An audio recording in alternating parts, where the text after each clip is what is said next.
FVGClan.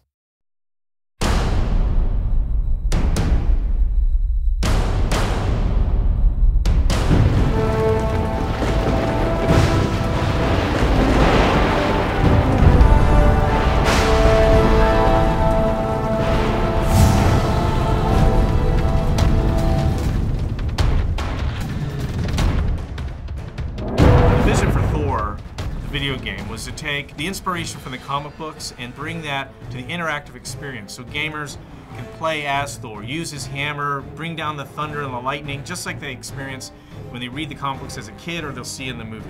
He is the god of thunder. We really want to express the power that he has as a superhero.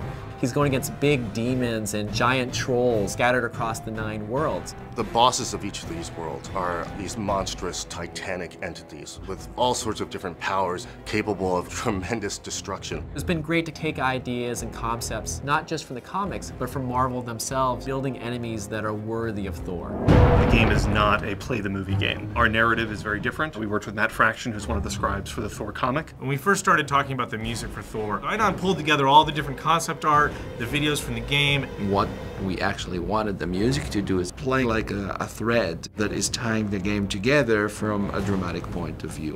What Onion has done is really bring each world to life and make them feel distinct, but at the same time part of a greater whole. Music is always the emotional dimension. The Thor game is a real opportunity for gamers to finally get a chance to have a dedicated experience where they can play as Thor the entire way through and really get that sense again of being a god. The main part of the game is your melee combat. Using your hammer, he has many different combos, and then you also have your god powers. We work the god powers into the combos. He's got thunder, he's got wind moves, which are kind of his people mover, and then lightning, which is obviously one of the key iconic things about Thor. There's a grapple system. Thor literally climbs on top of his enemies in order to get the best vantage point to bring the hammer down. There's something just fun and visceral about playing with a character with a giant hammer, smiting people left and right. It's such a gratifying experience. You know, I think people are going to be really excited about being able to get their hands on it.